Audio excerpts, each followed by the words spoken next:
Genesis chapter 33. Jacob looked up and saw Esau approaching with 400 men. Jacob divided the children among Leah, Rachel, and the 2 women servants. He put the servants and their children first, Leah and her children after them, and Rachel and Joseph last. He himself went in front of them and bowed to the ground 7 times as he was approaching his brother. But Esau ran to meet him, threw his arms around his neck, kissed him, and they wept. Esau looked up and saw the women and children and said, "Who are these with you?" Jacob said, "The children that God generously gave your servant." The women servants and their children came forward and bowed down. Then Leah and her servants also came forward and bowed. And afterward Joseph and Rachel came forward and bowed. Esau said, "What's the meaning of this entire group? Of animals that I met?" Jacob said, "To ask for my master's kindness." Esau said, "I already have plenty, my brother. Keep what's yours." Jacob said, "No, please. Do me the kindness of accepting my gift.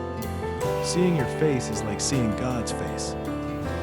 Since you've accepted me so warmly, take this present that I've brought, because God has been generous to me, and I have everything I need." So Jacob persuaded him, and he took it. Esau said, "Let's break camp and set out, and I'll go with you."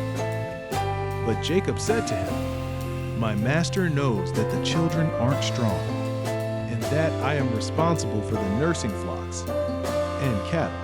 If I push them hard, for even one day, all of the flocks will die. My master, go on ahead of your servant.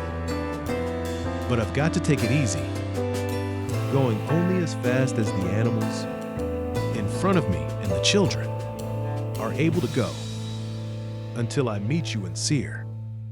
Esau said, "Let me leave some of my people with you." But Jacob said, "Why should you do this, since my master has already been so kind to me?" That day Esau returned on the road to Seir, but Jacob traveled to Succoth. He built a house for himself, but made temporary shelters for his animals. Therefore, he named the place Succoth. Jacob arrived safely at the city of Shechem, in the land of Canaan, on his trip from Paddan Aram, and he camped in front of the city. He bought the section of the field where he pitched his tent from the sons of Hamor, Shechem's father, for 100 cubits. Then he set up an altar there and named it El Elohe Israel. Genesis chapter 33.